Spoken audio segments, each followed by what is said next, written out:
Hi, friends, and welcome to the Dreamer and Doer podcast. I'm your host, Brianne Johnson. I designed this space to be a place that we can discuss dreaming big despite the setbacks and fears that come with it. I invite you to come along this journey with me as we embrace our stories and share our journeys. So let's dream big together and get intentional about making it happen.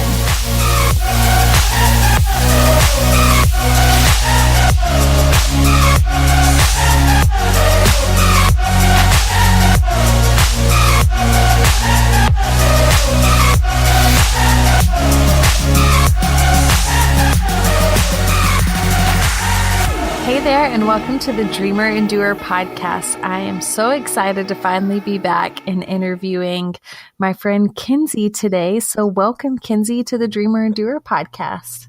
Hello. My vision for this podcast is that I would get to interview people that you may not know about. So people that I know, and I think they're just doing incredible things. So why don't you introduce yourself? So hi, my name is Kinsey, and I am from Groves, Texas. Woo. And I just finished my master's degree in international community development in Seattle, Washington. And so I've been out in the Pacific Northwest for a while. And I am about to embark on my next adventure. I finally get to put all of my freaking education to use and go and move to Vietnam on Thursday, which... And for those listening, today's Sunday. So that's just in like 4 days. And so I'm super grateful and thankful that you made some time to come on and talk about it. And, you know, I think maybe it'll be something you appreciate down the road, you know, especially when your year is up over there and you can kind of listen to what your expectations were. Maybe not expectations, but you're like, hey, I'm going to do this. And then a year from now, you may be like, well, yeah, that was not what I expected at all. Totally. I love it. Yes. A little audio scrapbook. So before we get into too much conversation of other things, what exactly will you be doing in Vietnam? So I will be teaching English at a school, and I'll also be studying sustainable agricultural practices with a family that I know that lives in Hanoi. And I'm doing that for eco village projects. That's kind of my dream, I guess, is to see more eco villages around the world. And so for those listening, they may not know what an eco village is. So can you give us like a quick so it's basically just a completely self-sustaining village. So it's where, you know, your community grows its own food. They're just completely reliant, you know, on the land, and every aspect just is sustainable and, you know, zero waste and good for the environment. And I also like it because I think it's super valuable, especially like us as American citizens going overseas, to give the people valuable tools and skills like that versus maybe just donations, that sort of thing, because it is a long-term sustainable practice, which maybe you think the same. Yes. I think so. But just a sustainable practice. So they're not always relying on someone else to be their provider. And it's empowering too. When you know how to do something and you can provide for yourself, it's a game changer. Right, exactly. And honestly, some eco villages are already out and doing their thing. And it was a completely grassroots movement from the people in the community. So as much as I'd love to contribute whatever I can, I also just want to learn from these incredible people. For sure. Hold on. What else was I going to ask you about that? Oh, have you is agriculture the right word? Like something you've studied or something you anticipate that you're going to be learning, I guess, more? about? Something I definitely anticipate learning more about. I know in my in my graduate program, I took an environmental course and we just learned so much.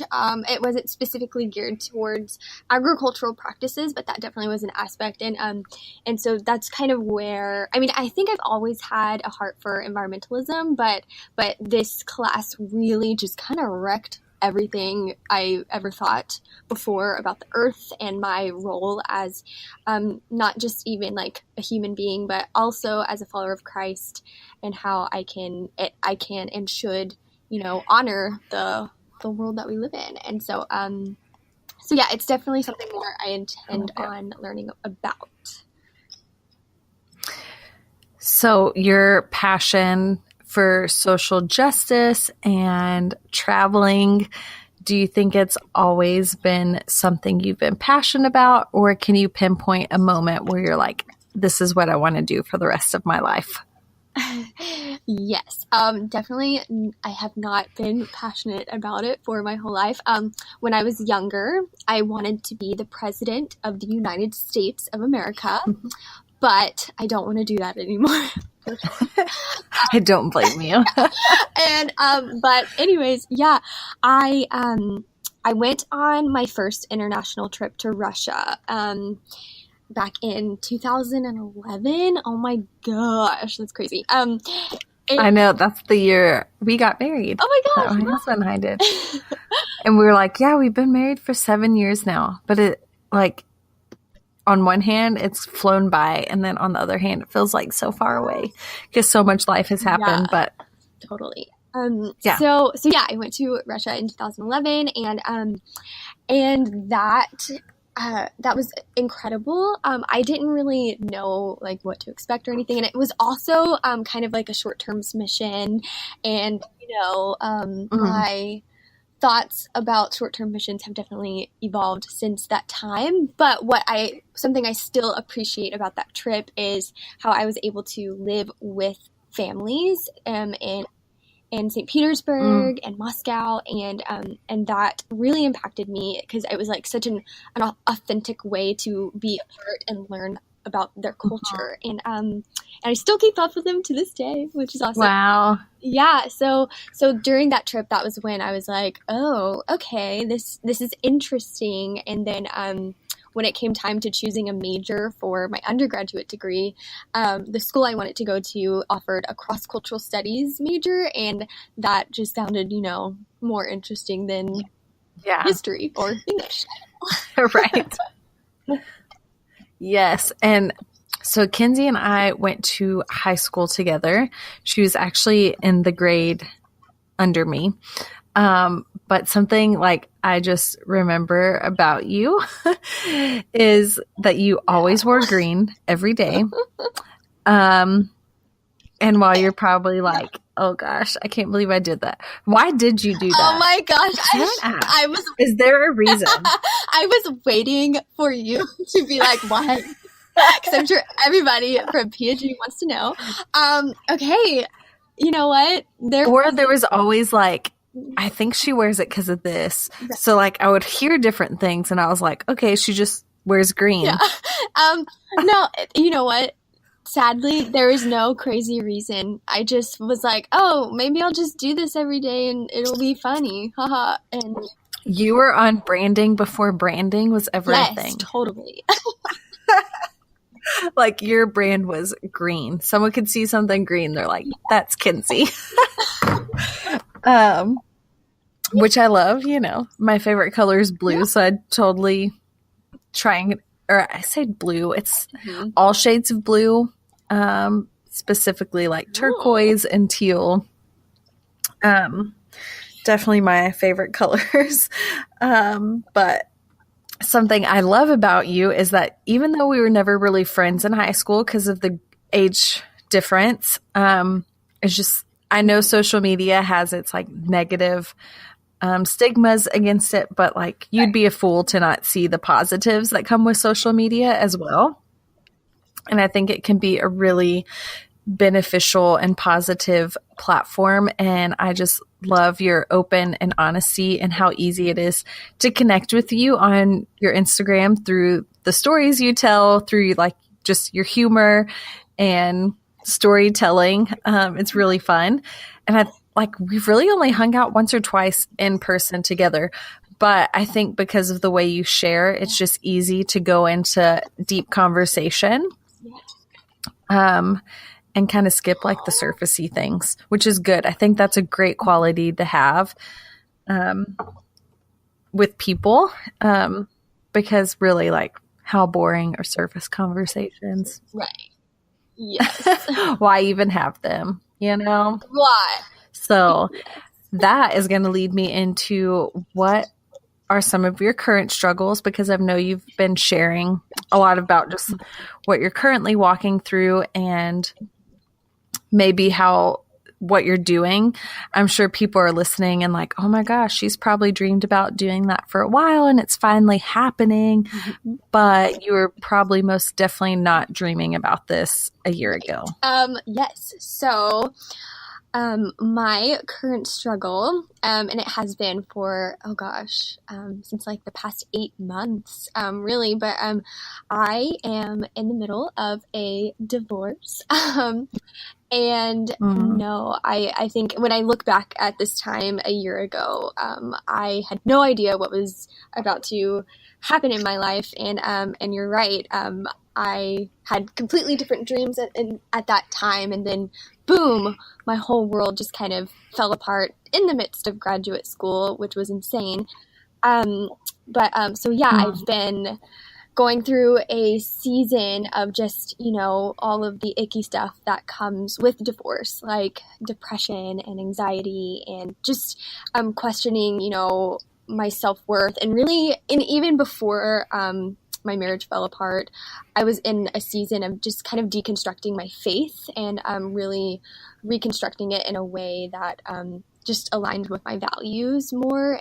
And so it's just been a really insane season, but I'm glad to say that through help, through counseling, and just taking literally 6 months of like not working at all, and just really focusing on healing my mind and my spirit, I have crawled out of the hole of icky darkness. And that's not to say I'm sure it's not like 100% better. Right. You're still going to have your days. Yes. And that's okay. Something that we had talked about before the call is like just grieving dreams that have been laid to rest, essentially, that you were kind of expecting, and then they change, and it can really rock your world. Yeah, but I told someone today that was asking about my marriage, and I was like, yeah, I'm still healing. I may not be, paralyzed in my bed 24/7 anymore, but I'm healing, and I will be for a long time, I think, and that's okay. But I'm definitely just trying to not stay stagnant, keep moving forward. And yeah. I like that, because it's really easy to be stagnant when you go through hard things. And I don't know that stagnant's the right word, but just like choosing not to deal with it. Right. Like it could be really easy to just kind of put it under the rug and move on. And I don't think that's healthy either. Right. Yes. Which we had talked about a little bit of like, hey, even Jesus modeled what it was like to grieve, but still be okay. Like when he went to raise Lazarus from the dead, he still grieved and cried about his death, and which is crazy because he knew he was going to raise him from the dead. But I love it because it was totally a Jesus thing to do, to just model what it looks like to grieve, but still have hope. And so I think that's just maybe how you feel. I don't know. I don't want to put words in your mouth of just like grieving, but still having hope. So maybe, what would you say about how you kept hope when you were grieving? Well, I know. So from my process was kind of crazy, just where I was in life, being in Seattle away from my family and in grad school. So for actually the first like 2 or 3 months, since he left, I actually did kind of sweep it under the rug, but that was that was kind of from a place of, I was in survival mode. I was working insane hours, and it was survival mode, but it was so unhealthy. And so when I look back at that part of my like season, I think I was a zombie. I don't even know. Oh, I'm sure. And then I think we all have the zombie seasons at some point. And it wasn't until I packed up and I moved to Austin to stay with my sister for my last semester of grad school. And during that time, that's whenever I quit working. I just focused on school and healing. And it was that time where it was like everything just came bubbling out of me. Like I was so broken. And honestly, I can like honestly say that there were weeks, maybe even a straight month of where I didn't hope, but I had to rely on people, which was crazy. So I had just these random women placed in my life that actually had gone through the same thing as I, and so I had to like rely on them. And I loved what this one girl said. She would just always tell me like, this is not your end, even though at that moment I was like, no, this is it, this is my end, I'm not gonna do anything else in my life because I'm so broken. But like it was just relying on these women that have lived through what I had just been through, and just relying on their encouragement. And then, like I said, after a season of really just being in some serious darkness, I went to counseling, and I, was able to kind of just work on some ways to work through it in a healthy way. So through meditation and just taking some time and not being so hard on myself. Holy cow. But that all together was what allowed me to keep up hope. And then also what I was writing about for my thesis. So my entire master's thesis was focused on the peacemaking in the Israel-Palestine conflict. And I also had to really come to terms with how ironic it was that I'm writing about peacemaking in an international conflict in the midst of my marriage falling apart. And so that was really hard to deal with. But anyways, so when I was doing my field work in Israel, Palestine, I was able to travel all throughout the occupied West Bank and just collect the narratives of both Israelis and occupied Palestinians who have suffered from oppression for so long. And so I got to, stay in refugee camps, and I walked on tons and tons of tear gas canisters in these refugee camps, and just hearing people's stories. That's what inspired me to really kind of push through everything that I was dealing with, because I knew, obviously I wanted to finish school, but more than just finishing school, I wanted to really write my thesis in a way that would honor their stories and everything that they've been through. So, yeah, it's great. I think. Do you know Nicole Tan? Yeah. So she was on episode 2, and we talked a little bit about like knowing someone else is walking through a struggle that is harder, quote unquote, than yours, because it would be really easy to be like, oh my gosh, I'm walking through this divorce, my life is falling apart, but look at these people, like they have it so much harder walking through these situations, to be like, no, it's okay for us to both call our situations hard, because we still need to recognize that struggle and keep going and working through that. But I think a lot of times it's hearing someone else's story that brings us out of our story, or like that darkness. And something else I was going to touch on with what you had talked about was like, for anyone that knows you, like you can just look at a picture and see of you and see like the joy that radiates off you. And so I can't imagine how difficult it was to like be in a position where maybe you felt like you had to be that joy again. Does that make sense? Like, I don't know if you felt that way about yourself. Oh, yes. Okay. All the time. Yes. In fact, that was the worst, because, people would just say, they would just say, Kinsey, don't be sad, don't cry, or like these things like, it happened for a reason, and you just need to stay positive. And I'm just like, what the hell are you like, no, like, it was just, and like, I can't imagine it, because when you are married, like you also, I got married really young, so it's different. Like if we were to not be together, I would be so lost, because I'm so used to doing things together. Yes. Like I would, honestly, there's just so many things you have to learn. I don't know how to do differently. Oh, you know what's crazy? So, okay. So when everything was happening, literally the week after my husband left, I got into an insane car wreck. And so I had to like, yes. Of course. Because why wouldn't you? I had to like deal with all of that on my own. And I'm like, oh my God, what am I going to do? Yeah, it was just, Mom, it was Dad. Like, thing on top of thing on top of thing, and then figuring out, how do I do this? And adulting. They didn't teach us how to do this in high school. I'm just saying.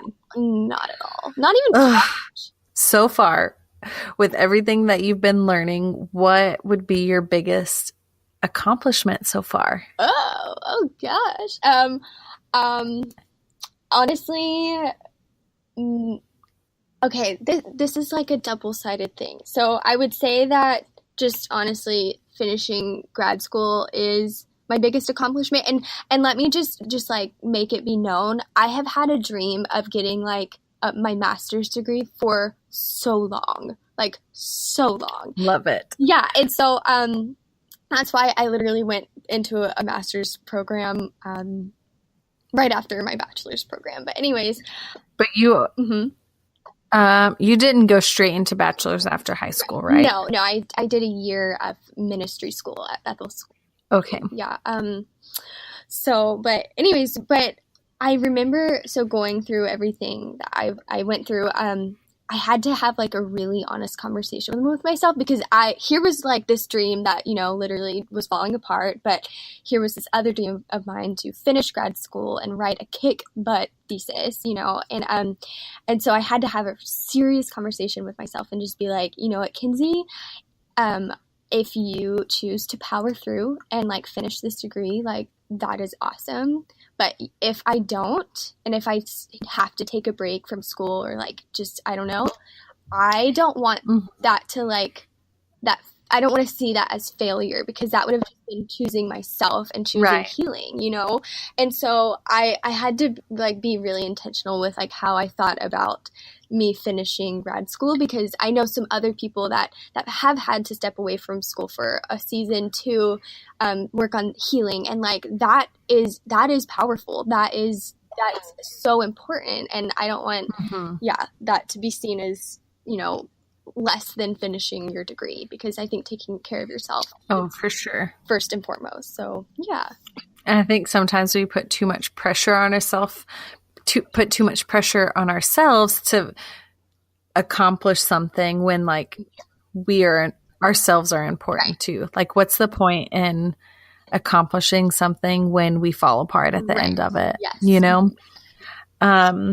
So what is maybe something that you did during that time? Like, so you obviously finished your master's degree, which is incredible. Congratulations. That kept you going. There are so many things. I think,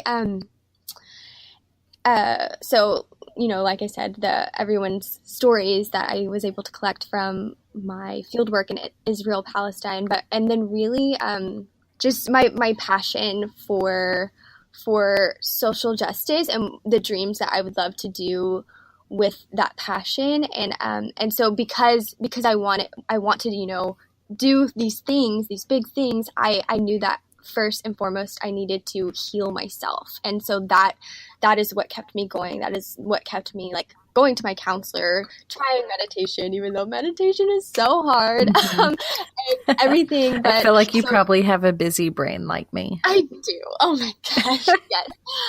And then also just my community. I am so bad at asking for help, but I was put in a position where I had to. And so my community of friends, even the ones that lived on the West Coast, like they really helped me through it all. And yeah.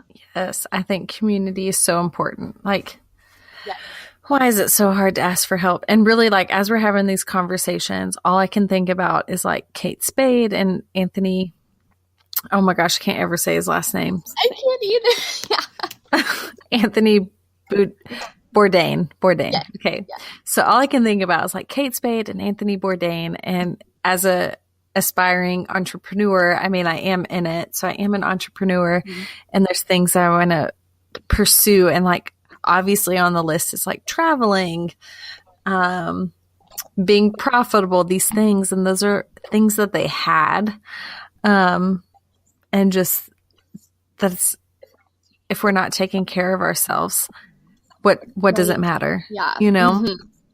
And it's such a hard conversation to have with ourselves of like, I think it's even harder for maybe them to ask just because they do have it all from the outside perspective, that they feel like they can't ask for help. Yeah. And two, I think that, you know, there definitely needs to be a change in society about how we talk about mental illness. You know, I had a conversation the other day with someone that actually literally said that depression is not a mental illness because you're not born with it or something like that. And I'm like, it is an illness just like a cancer is an illness. It is. You're not born with cancer. Right, exactly. And so yeah, I think that we just need to, as a society, move into a direction where we can openly have these discussions without feeling shame, without, you know, having such taboo on that subject. And yeah, for sure. Man, and life is so much sweeter living it with people. Like, goodness. I even know, obviously we are met with disappointing reactions from people when we walk through hard things, but almost always there's someone there that's going to reach out and provide comfort and encouragement. Oh my gosh. The other day when I like posted that really vulnerable post on my Instagram story about my depression through the divorce and everything and having to get on antidepressants, which is, that was such a monumental moment for me.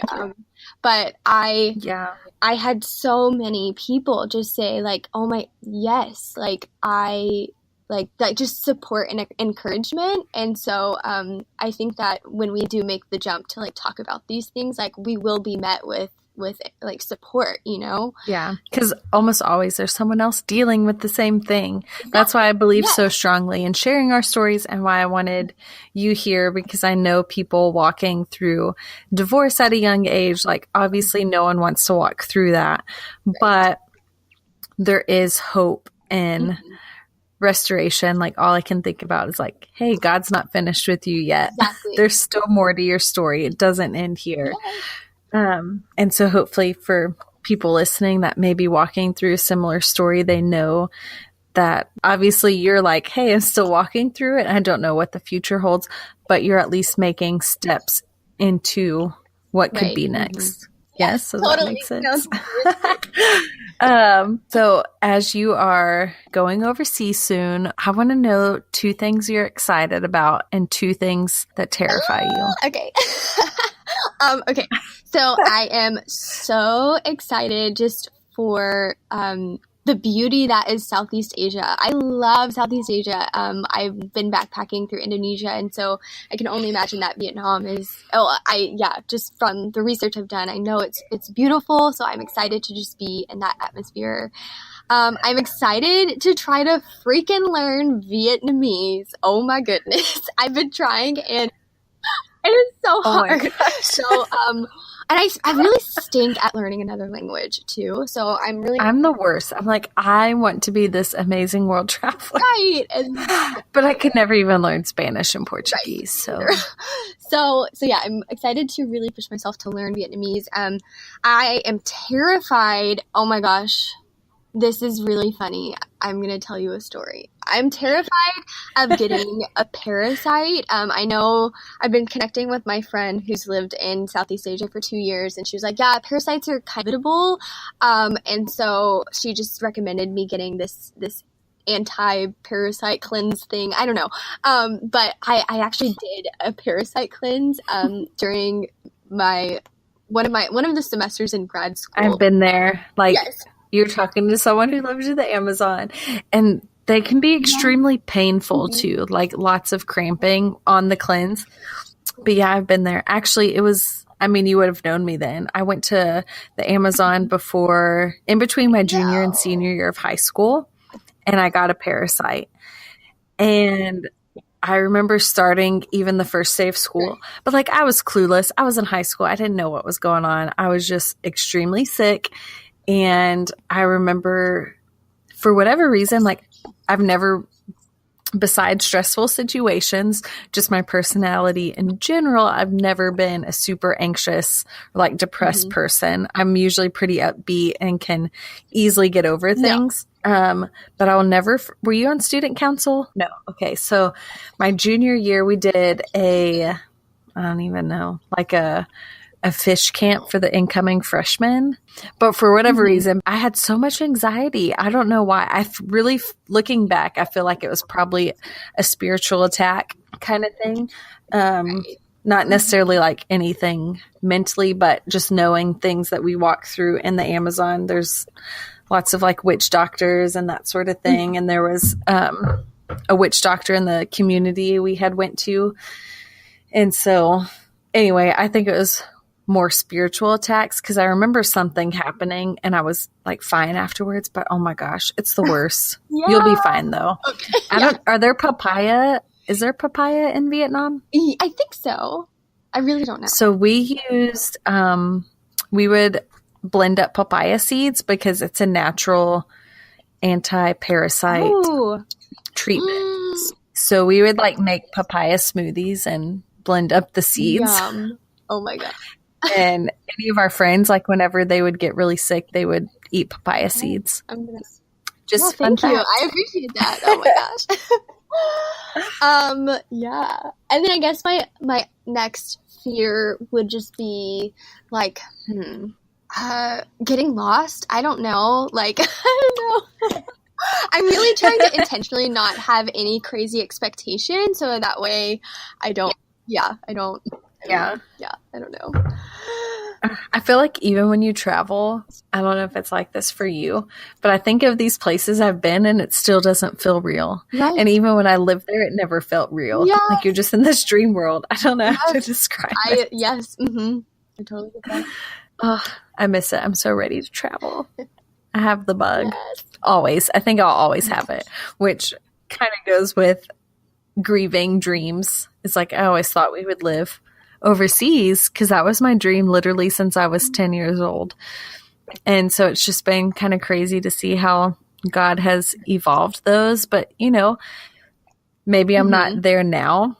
And I think one of the hardest things has been seeing other people who didn't have the dream to live overseas, like be called to live overseas. So just like, I don't know. There's a couple of people that I would see and be like, they've never had this desire to live overseas or be a missionary, but like now they are. And I would just have these kind of moments of jealousy, I think, that I would have to walk through, because I would be like, I don't understand, God. I don't know why you have put this on my heart since I was a little girl. And that's literally what I did. Like every kind of decision I made, was made based on like, hey, I'm going to live overseas. But then honestly, I look back on my life and maybe I wouldn't have made some of the decisions I made if it hadn't been a desire and passion.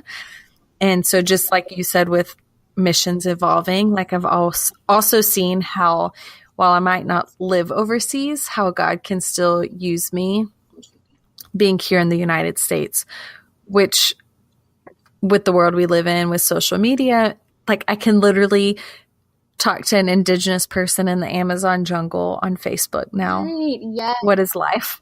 So cool. like literally an area of the world that is considered one of the last uncontacted regions. They can just travel a little bit up the river and get on the internet now. I love it. Yes. It's crazy. So if you could give any advice to a younger you, what would you tell yourself? Yes. I would tell myself, don't approach your dreams timidly or feel like I'm not unqualified, so therefore I can't even begin. I know that I deal with like self-doubt. Like I'll dream these big things, but then I'm like, I'm so unqualified for that. And then I'll automatically think like, oh, well, I should just not do that. But no, heck no, like do it. And then, yeah, I would also just say like, as soon as I'm don't wait so long to ask for help. Yeah, that would be a huge advice. Yeah, I like that too. So you were saying like feeling unequipped. Do you feel like, is that just a female thing we deal with? Like, why is it so much harder for us than I feel like males? Yes, does that make sense? Yeah, I don't know. I would love to. Have you ever thought about it? Yeah, no, I have, but I have no idea, but I would love to, I don't know, research that. That's such a good question. I know, me too. Maybe I'll have to figure out a podcast, someone who is researched on it. Like if that's a thing. If it's just like, why is it so much harder for us to feel capable and qualified to pursue our dreams? Well, I mean, I don't know. Going into the deep things over here. I like having these conversations though, because it's like, it really gets me thinking. And I know for other people out listening that may be moms, like we tend to get in just like toddler conversations and we miss having adult conversations. Right. So that's why I like having my podcast. Yes, so good. I get to talk about things that I've been passionate about before that just may not get to come up on a regular basis anymore. What's something unique about yourself that only you can bring to the table? Which it's so hard to call out things in ourselves that we see and that are good. You know, it's hard to compliment ourselves, but it seems to be easier to compliment other people. Right. Yeah. Yeah, totally. Oh my gosh. So I'm going to name 2 things. That's right. Ooh, I like it. Yeah. Ambitious. Right. Hey, name 3. Oh no. Okay. So 1, I'm hilarious. And like I said in my bio, if I just didn't feel called to, battling and dismantling oppressive systems, I would freaking work to be a stand-up comedian. So I think I definitely have. Why can't you do both? Okay, that's what I was thinking after I sent my bio to you, and I was like, why can't? Okay, humor is YouTube channel. I would totally watch you on a YouTube channel. Right. Why not? Yes, but yeah, humor is such an important tool in social justice work. So yeah, I think maybe I will. But so yeah, humor and oh crap, what was my second one? Oh, okay. So I am a seriously super hard worker. So. Clearly, you graduated with a master's while walking through a divorce. Yes. So yeah, I like it. To encourage someone listening right now, do you think it would be more important to have a plan laid out or just start doing it? Great question. I think there's a balance in both, but I think obviously certain things you just kind of have to plan, but I think there's something so fun and just so great about putting yourself out there and literally just doing it. That's kind of how you have to do anything. You just gotta do it. And so so I think definitely a balance, but man, I'm such an impulsive person though, so obviously I will just do things. Yeah. I don't know. I think I'm a doer, but then I also I have to realize I have to do it without the expectation of it being perfect. Yes. Mm-hmm. I guess I think that's what probably stops me the most is even with this podcast. It's I just need to do it. It doesn't matter if I have the perfect logo or name, whatever. Like, just do it. But with the balance, I still need a plan. I still need a plan on a daily basis. Jesus help me. If you could give one piece of advice to my listeners about starting their dream or just pursuing it, what would it be? I guess it would be kind of going back to what I was talking about, like feeling unqualified and therefore being afraid to even begin. I would say, like, surround yourself with people who will, like, believe in your dream and, like, your pursuit of that dream with like fire, because, like we mentioned before, community. Your hype girls. Yeah. That's what I call them. Yeah. Hype girls. Yes. Community is everything. And, like, what a cool thing is it for when, like, you see your friends, like, pursuing their dream, and it's just, it's freaking beautiful. And so, girl power. So, surround yourself with people who believe in you, and just, and when you're feeling those moments of self-doubt or overwhelmed, like, lean on them, and also just, like, you know what I do? I listen to really cool songs that just pump me the frick up, and then I'm like, shoot, I'm invincible. I will do these things. So, just, like, find what works for you for, like, encouragement for your soul, you know, and then just do it. What are your top 3 current favorite things? Okay, so. I always love people asking this question because it's so fun. Like, yes. So this my first one is very important to me. I have struggled for so long, finding a, like, non-toxic deodorant that works for my arm. Oh my gosh. And so I need to know this because I'm in the same boat. Oh my gosh. Yeah. So I still have a rash. Yes. Okay. So I, like, about a year ago, like, right before I went to Egypt, I, like, bought several different kinds of non-toxic deodorants, and I took one, it was the Jason's brand, onto my trip, and I used it, and holy frick, I look back at the pictures of me in Egypt, and I can see the freaking rash all on my armpit, and it's so embarrassing, and I'm like, it was so painful too. So, so I was at a farmer's market in Baton Rouge, and I saw this 100% natural Thai crystal deodorant stone. You can buy it on Amazon, but it's like a literal crystal stone, and you just wet it, and then you rub it on your armpits, and it's, like, freaking great. Like, it stops odor, and it doesn't make me have a crazy rash. So, yeah. So, number 2 favorite thing is, you may have seen, like, the advertisement on Instagram. I'm so, like, if I see something great on Instagram, I will freaking buy it. Like, I am a sucker for good marketing. But anyways,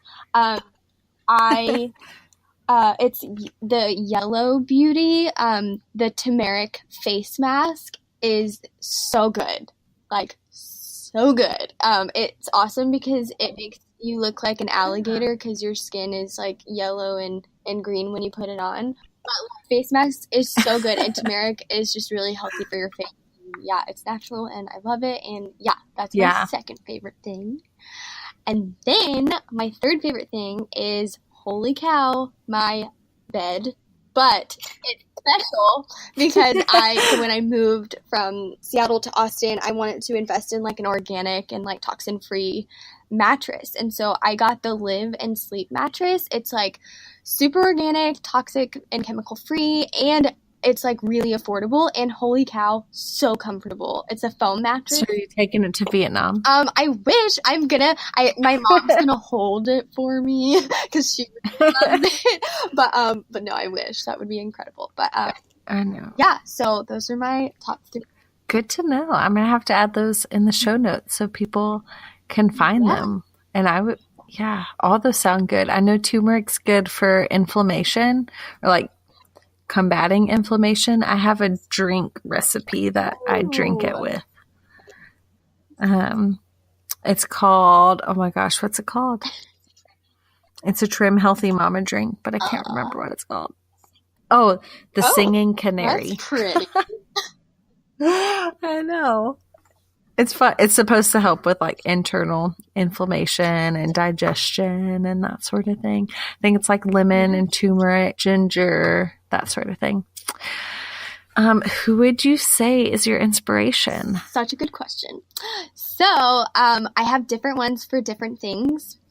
My fashion / life inspo is, have you ever heard of Jen Gotch?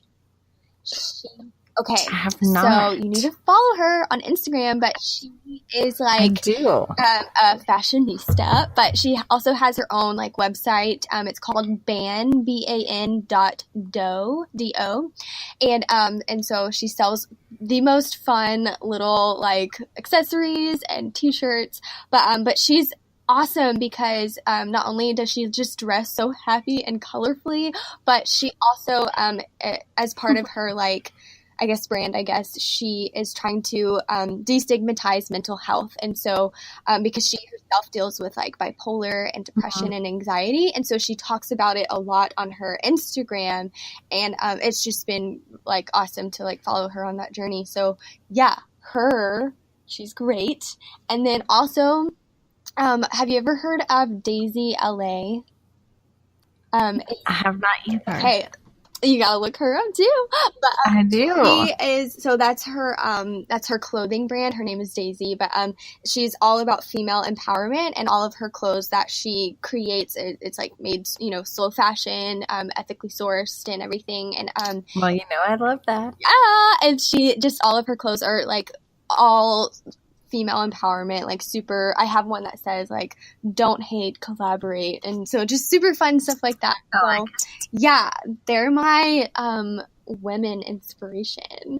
And then also my other inspiration just for social justice, I guess, is her name is Ahead to Mimi. She is I think she may be 15 now, maybe 16, but she is a political prisoner in Israel. She's a Palestinian, and she's ever since she was just a little girl, she's kind of become the face of the Palestinian human rights movement, and she's just so active from such a young age, and but plus she's like lived through just the craziest things with the Israeli occupation. But yeah, so she's been in prison now for quite some time, and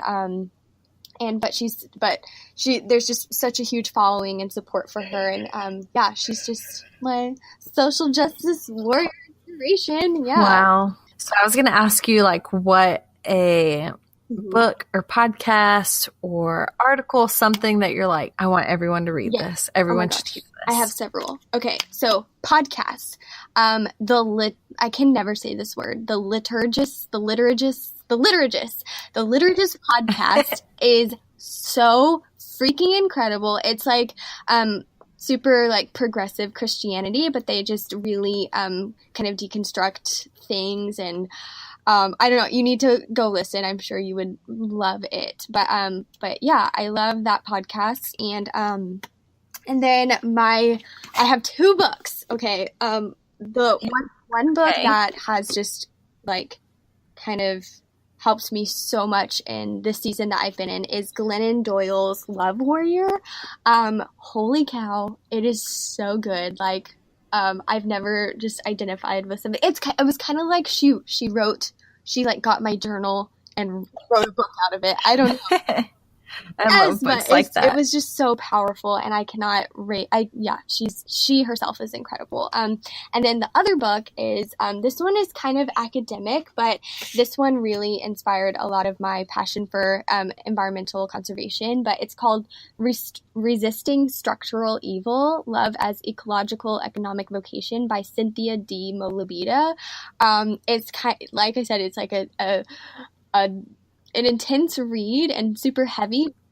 I know. I'm like, I need you to write down the title. Yeah, but it's so literally long. is so good. And her whole central theme of the book is just how, like, we're called as Christians to neighbor love, but this love and our kind of our duty as faithful followers of Christ, that should encompass, social justice. It should encompass, fighting for the marginalized, and the environment. And so it's just so good. I love it. Awesome. I love it. And I'll get the names of all those to put in the show notes for people to see. We had a great conversation. And Kinsey, where can my listeners find you? Oh, goodness. Are you going to document like your travels? Yeah. I'm like dreaming for you over here. I'm like, okay, she should start a YouTube channel with her humor, and there should be like a humor segment, but then there should also be like a travel fashion segment of it. And then talk about everything. So I have had a dream of having a blog for so long. I should do it. Right? I should Why take not? my own advice. But I don't have one now. But I would love to maybe do one eventually. But in the meantime, I can be found on Instagram. My Instagram name is KinsRayB. And yeah, that's where you can find me. KINS RAE and then B. All right. And y'all should totally follow her because your Instagram stories always make me laugh. I feel like you don't even have to know you to be like, oh, that's funny. We're just like talking about your Father's Day posts about your dad. They're just fun and lighthearted. I loved it. Well, thank you so much, Kinsey, for coming on the Dreamer and Doer podcast. And I can't wait to see all the amazing things that you do over this next year in Vietnam. Which is so crazy and a dream of mine to go over there because they have incredible artisans. Come visit. And maybe I'll start messaging you and be like, hey, you want to find some artisans for Salt and Light? Yes. Let's do it. So thank you so much. And I'm so glad you got to come on today. Thank you.